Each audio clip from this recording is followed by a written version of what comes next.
Hey, hey, hey, good day mga kabiyos. Ayan, maglilinis tayo ng brake shoe. Cleaning and inspection. Ayan, tinatanggal na yung mga apat na nut. Secured na, nailagay na rin yung gulong sa ilalim. Tapos, ayan na, pupukin na para matanggal na yung cover. Mahirap, pupukin lang. Gamit lang ng rubber hammer. Tapos dahan-dahan sungkitin. Ayan, tanggal na. May kita mo ang gano'n siya kaalikabok, kadumi. Pero sa lagay na yan medyo malinis pa, kasi lately lang siya nalinisan. Pagka walang ginagawa pwede siyang linisan, pwede mong linisan. Alikabok na kumapit. Bago ko siya basahin, tanggalin ko muna yung mga alikabok para malesen yung mga tanggal yung mga nakadikit alikabok. Sobrang dumi. Ayan, dahan-dahanin lang. Bali, nakabili ako ng brake cleaner, tapos kunting liha para matanggal yung mga kumapit na dumi at kalawang dun sa brake shoe. Ayan, dahan-dahan lang sa paglinis.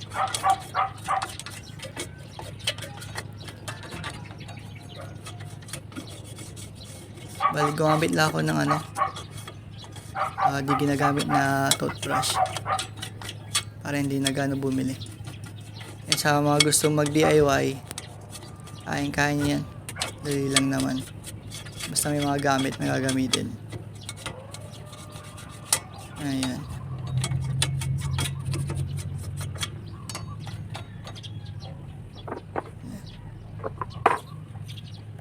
ayun, sunod naman is basahin yung mga hindi kayang basin gamit yung tubig. Nakapansin nyo guys, nilinisan ko na rin yung sa gilid, sa ilalim, paligid, para at least malinisan din. Kaya kagandahan pag nag-DIY ka, malilinisan mo lahat, ikaw na mismo maglilinis. Hindi kaya pupunta ka sa ibang shop, babayad ka pa, hindi pa gaano malinis.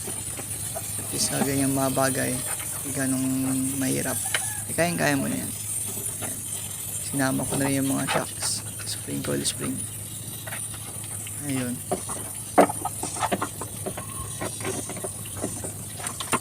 konting tubig at least mabawasan yung dumi. Ayan, kaya lang ako mag DIY. Konting share lang sa mga gustong matuto.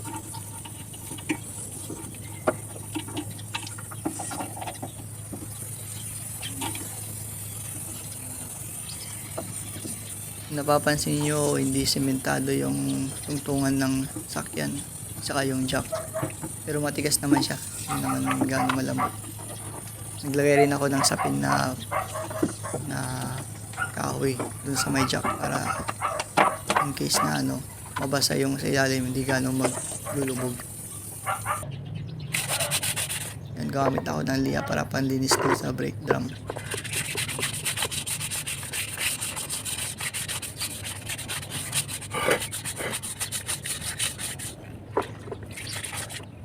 Para mabilis matanggal yung kalawang at nagkakapitan ng brake shoe. Magandaan yan kasi para hindi para kakapit yung preno. Gamit na ako ng liha, dahan-dahan lang sa paglinis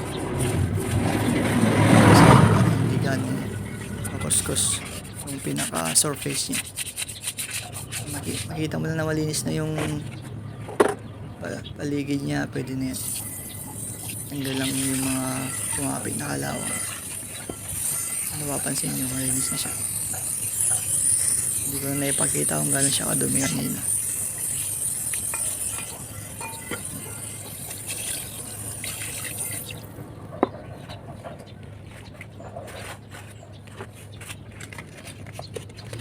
hindi pa siya gaano malinis, kaya naglagay ulit ako ng kumulit ako ng bagong liya.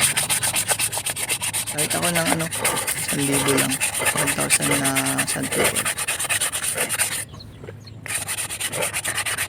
Lagyan ng tubig.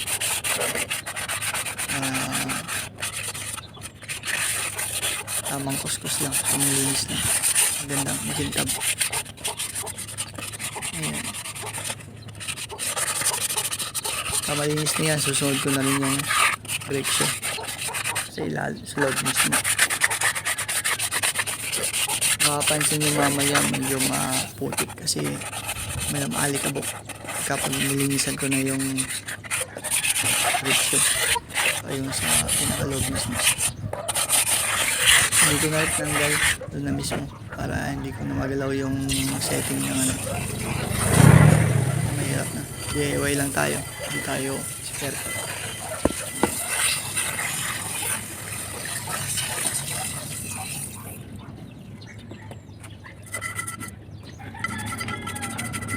Ako ginamitan ng soft brush sa gilid-gilid.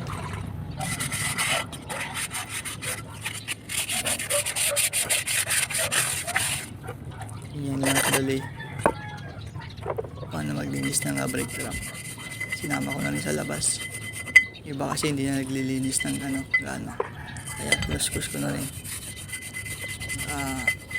Hindi naman sa oras, wala naman tayong ibang gagawin. Ayan, kuskus lang.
Brake shoe.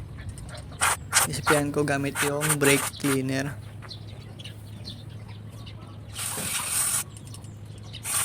Halos konti na lang yung laman ng brake cleaner ko, kaya nakikita nyo gumagamit ako ng tubig saka brush. Ayan, tanggal yung mga alikabok sa gilid na kumapit, mga putik-putik. Kasama na yung mga kalawang. Ayan, para magandang tignan. Magandaan ulit ng pagka mag-DIY.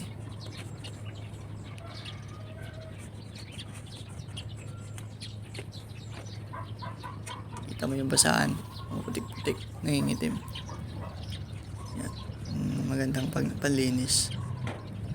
Magandang klaseng paglilinis.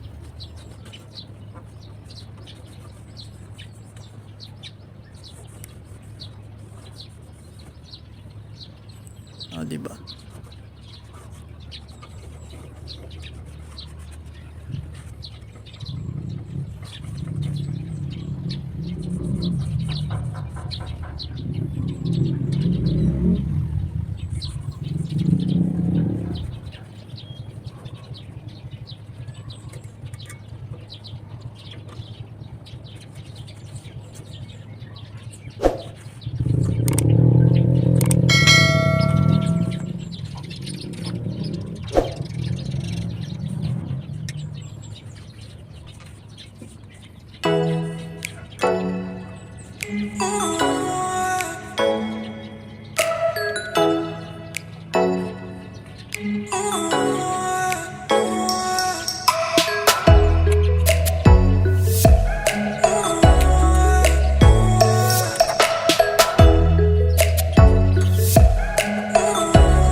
Tapos spray ulit ako ng brake cleaner na matanggal na yung mga ibang kumapit sa loob-loob.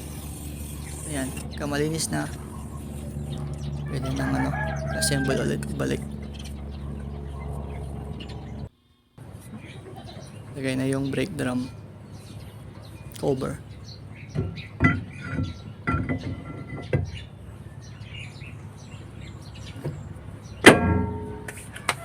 Kita mo, pagka tinulak mo, lapat na yan. Tapos, paikutin kung mag-free wheel.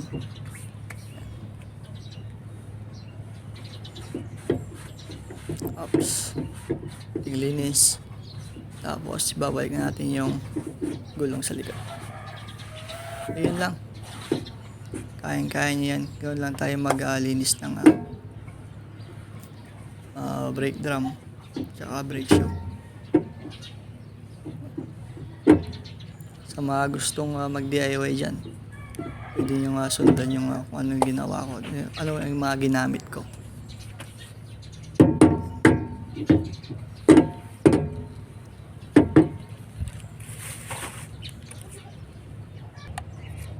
Ayan, nilalagay ko na yung gulong. Dahan-dahan na pag higpit, pwede na yan. Yun nga guys, yun lang kadali. Yun yung ginawa ko sa kabila. Para sa parehas lang. Hindi nisa ko yung kabilaan.